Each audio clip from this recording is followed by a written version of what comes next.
Online at riversideradio.com on your smart speaker. Play Riverside Radio. And now on DAB Digital Radio. The world's first pool suspended between two buildings has gone viral recently. Images of people bathing in the 35-metre-high, glass-bottomed swimming pool have provoked mixed reactions. I'm Eleanor Sherwood, and I spoke to Labour councillor Aidan Dickadam to find out more. Yeah, so I saw the clips that everyone saw on Twitter, and there were a whole bunch of different responses to it. Some people kind of talking about how scared they would be to swim in it, and other people kind of making more kind of political points about housing in London and things like that. And I saw all of that, and I thought, well, this is a great opportunity to talk about what has happened in Nine Elms. And I'm a Labour councillor. I represent that ward, and I have massive problems with the kind of decisions that have been made, coming up to over a decade now of kind of political decisions that led to Nine Elms having a incredibly low number of affordable homes, and becoming a kind of symbol of the kind of failures of housing policy in London, right? And also the great tragedy of Nine Elms, which I think is this missed opportunity to use what was brownfield land, central London on the river, Zone 2, to really transform the kind of lives of people that at the moment are desperately in need of affordable housing. He pointed out previous financial decisions which have led to the current lack of affordable housing in the city. It's all kind of a sign of Wandsworth Conservatives really prioritising developers and developers' interests over the public interests. Now, the argument that they make is we just need to build homes. The more homes there are, the more the supply, then everyone will be able to get a home. The problem is if we try and say, oh, you have to build this much affordable housing, developers don't build and we don't get anything, right? So they're like, we just need to build.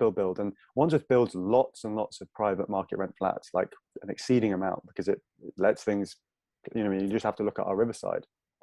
The problem with that is it's a false, I think it's a false argument, because the homes that are being built are not homes that either one, people can live in, or two, they're investments. It's a marketized response to housing, and housing is becoming like a financial asset. It has been said that the Sky Pool is not accessible to those who have shared ownership of the flats in the development, with one article published by The Guardian referring to its penthouses and portdoors. And kind of developers build these like separate blocks that are kind of next to, but separated in order to make sure that there's a clarity on like who's paying for what. But it obviously creates this like segregated public realm, right, which is like not good for social cohesion. Right? The Sky Pool is spectacle. The Sky Pool is saying, come and live in this building that has a Sky Pool, right? But it's not going to say like, we also, because of planning regulations, have shared ownership tenants next door that don't have access to it, right? They're not going to say that to the people who are buying into it. So there is huge inequality in this country, and I think people, the Sky Pool is not visually a good representation of that. But I think it's bigger than that. Look, we wouldn't be complaining about the Sky Pool if Nine Elms was producing fantastic key worker housing and had a really kind of had a fundamental kind of public approach, good approach to space, to community.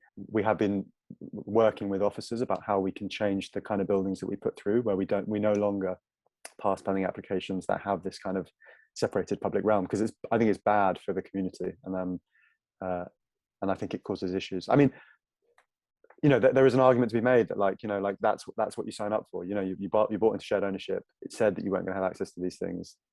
It's in the small print. I don't like that argument, because it kind of,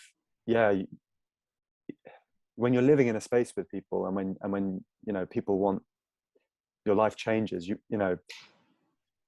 I think it's a structural issue rather than an individual issue. He stressed the importance of using the Sky Pool's virality to highlight current housing issues. We need to start building council homes again, social rented homes again. And the reason we need to start doing that is so that the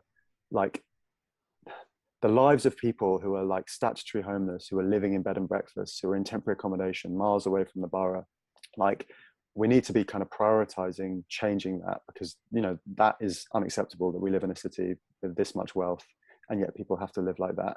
it's terrible. Like, this is about homes. It's about like the place you live, the place you flourish. Like we need to move away from that model of marketized housing, basically. We received this statement from the council. Nine Elms is home to a thriving and growing local community of people living together in all types of housing who have chosen to make this part of London their home.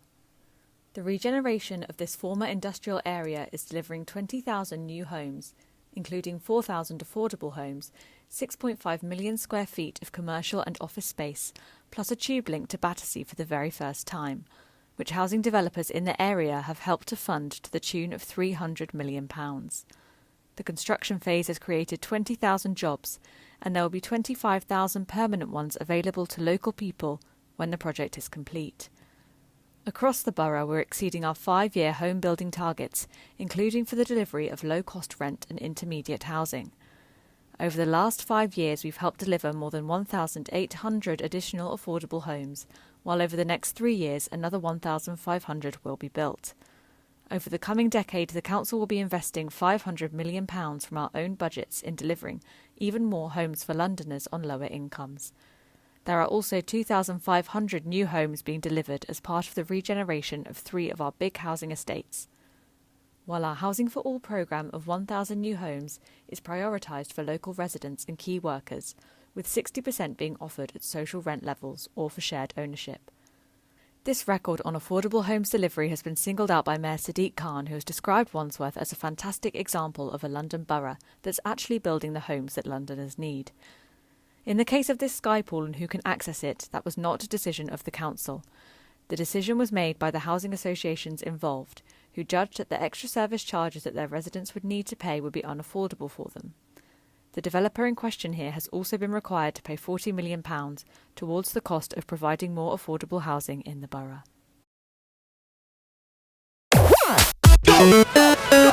Online at riversideradio.com on your smart speaker. Play Riverside Radio. And now on DAB Digital Radio.